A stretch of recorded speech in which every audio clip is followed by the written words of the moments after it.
سورہ نمل آیت 39 اعوذ باللہ السمیع العلیم من الشیطان الرجیم بسم اللہ الرحمن الرحیم قالا کہا افریتن ایک قوی الجثہ من الجنی جنات میں سے انا آتی کا میں آپ کے پاس لے آؤں گا بھی اس کو قبلہ اس سے پہلے ان تقوما آپ کھڑے ہوں میں مقامی کا اپنی جگہ سے و انی اور بے شک میں علیہ اس پر لاقویٌ البتہ قوت والا امین امانت دار۔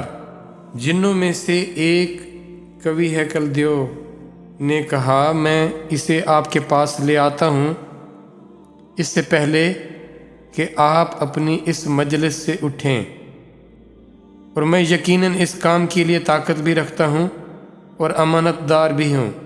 یہ تخت لانے کا حکم ہوا تھا حضرت سلیمان علیہ السلام کی طرف سے کہ کون ہے جو تخت اس کی حکمران کو، اس ملک سبا کی جو حکمران تھیں، اس کے تخت سمیت اسے یہاں حاضر کرے۔ اس کا مطلب یہ تھا کہ وہ سمجھتے تھے کہ ان کے لوگوں میں جو وہاں موجود تھے اس میں جن بھی تھے، انسان بھی تھے۔ اللہ نے ان کے لیے جن بھی تابع کیے تھے۔ ظاہر ہے ان کو نظر آتے ہوں گے تو وہ ان کے تابع تھے نا۔ ایک جن کیا آفر کرتا ہے، جس طرح انسانوں میں چھوٹے بڑے طاقت میں جسامت کے لحاظ سے مختلف ہوتے ہیں، اسی طرح جنوں میں بھی مختلف قسم کے جن ہوتے ہیں، کوئی چھوٹے کوئی بڑے۔ تو یہ جو جن تھا یہ اپنی جسامت میں قوی الجثہ تھا، طاقت میں جسامت میں، اس کو افریت کہا گیا۔ تو اس نے یہ کہا کہ اب دیکھیں یہ فاصلہ کتنا تھا، سینکڑوں کلومیٹر دور کا، وہاں سے لے کر آنا تھا۔ اور وہ تخت، اور پتہ ہونا چاہیے کہ جو جتنا بڑا ہوتا تھا بادشاہ، اس کا تخت اتنا بڑا ہوتا تھا، بھاری ہوتا تھا، اس کو لے کر آنا تھا۔ اور وہ کہتا ہے کہ آپ اپنی نشست سے، جیسے آپ نشست سے اٹھیں گے، یہاں سے جگہ سے اپنی نشست برخاست کریں گے، اتنی سی دیر لگے گی اور میں اس تخت کو خاتون سمیت لے آؤں گا۔ یہ وہ افریت کہتا ہے۔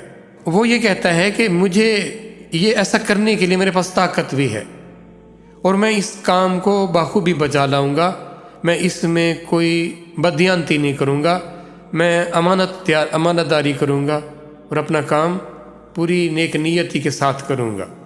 یہ بھی بڑی حیران کن بات ہے کہ اتنی سی دیر میں سینکڑوں کلومیٹر کا فاصلہ اور اتنے بڑے تخت کے ساتھ طے کیا جائے۔ اور اگلی جو آیت میں وہ اللہ کا، اب یہ ایک انسان، یہ جن تھا اور وہ ایک انسان ہے۔ کل اس کے بارے میں بات کچھ ہو گئی تھی، اللہ کے پاس کیا خزانے ہیں اور انسان کو اللہ کیسے اس کو عطا فرماتے ہیں اور کن کو عطا فرماتے ہیں اللہ۔ اب یہ میرے آپ پر ہے کہ ہم کس نوعیت کا ہم اپنا ٹارگٹ رکھے ہوئے، ہماری سوچ، ہماری فکر کیا ہے۔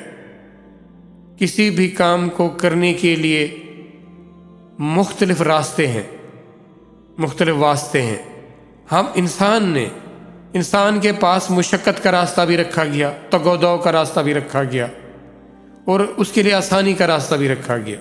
یقین کریں دنیا کی زندگی کے جو آپ اپنے طریقے سے یا مادی طریقوں سے جائیں گے، انتہائی مشقت ہے، اس میں ٹائم بھی لگتا ہے، انرجی بھی لگتی ہے، اور دوسرے بہت سارے ریسورسز اس میں لگ جاتے ہیں اگر آپ مادیت کے راستے سے جائیں گے۔ لیکن ایک ہے روحانیت کا، اسپرچل، اللہ سے تعلق اور اس کے قرب کا معاملہ، وہ ایک خاص علم ہے، اس حوالے سے وہ بھی آپ کو میسر ہوگا، اور وہ انتہائی آسانی کے ساتھ، بڑی جلدی، بڑی تیزی کے ساتھ۔ اور یاد رکھیے گا انسان کے لیے جو سب سے بڑی اور قیمتی متاع ہے جو وہ ہے اس کا وقت۔ جو چیز آپ کا وقت سیکیور کر دیتی ہے تو وہ راستہ، وہ عمل آپ کے لیے بہترین ہے۔ اب اس وقت میں اللہ کی طرف سے برکت آتی ہے، کب آئے گی؟ جب آپ اللہ کی فرمانبرداری کی طرف آئیں گے۔ تاریخ سے یہ بات ثابت ہے کہ جو اللہ کے لیے لوگ اللہ کی طرف آئے، ان کی زندگیوں میں اللہ نے کیسے برکت رکھی اور انہوں نے کیسے کیسے کام کیے۔ ہم آپ وہ کام اگر اللہ ہمیں توفیق دیں تو شاید ہم صدیوں میں کریں جو انہوں نے چند مہینوں میں کیے تھے۔ تو اللہ آپ کی زندگی میں خیر رکھ دیں گے، برکت رکھ دیں گے، آپ کی ریسورسز میں، آپ کے وقت میں، آپ کی انرجی میں، آپ کی سوچ میں، آپ کی فکر میں، آپ کی زندگی میں، آپ کے رشتوں میں، آپ کے نعتوں میں، آپ کے تعلقات میں، کہ وہ نوازنے والی ذات ہے، وہ کرم کرنے والی ذات ہے۔ اس سے دور رہ کر زندگی تو گزر جائے گی، جیسے تیسے گزر جائے گی، لیکن اس نہج پر، اس کامیابی کے ساتھ نہیں گزرے گی جو کہ حقیقت میں حق بنتا تھا اشرف المخلوقات ہونے کے ناطے۔ اس نے ہمیں آزمایا، ہمارے لیے راستے رکھ دیے کہ تم کون سے راستے پر چلتے ہو۔ پھر اس کی مہربانی کہ اس نے ہماری گائیڈنس کے لیے، ہماری رہنمائی کے لیے، ہمیں راستہ دکھانے کے لیے اپنے چنے ہوئے بہترین انسانوں کو بھیجا، جو اپنی ذات، اپنی خواہشات، اپنی ضرورتوں سے الگ ہو کر خالص انسان کی بہتری اور اس کی فلاح کے لیے جنہوں نے اپنی زندگیاں وقف کر دیں، اور اس نے اپنی کلام، اپنی کتابیں بھی بھیجیں، اور اس کلام میں، اس کتاب میں اس نے کمال برکتیں رکھی، وہ جو معجزات رکھے، وہ کرشمے رکھے، لیکن بدقسمتی سے انسان اس طرف گیا ہی نہ۔ خوش قسمت انسان اور قلیل انسان تھے جنہوں نے اس راستے کا انتخاب کیا، اس پر بھروسہ کیا، اس پر ایمان لے آئے۔ اب میرا آپ کا ایمان اس قرآن پر، اللہ کی اس کتاب پر کتنا ہے، یہ آپ میں اپنا بہتر محاسبہ کر سکتے ہیں اگر ہم چاہیں تو۔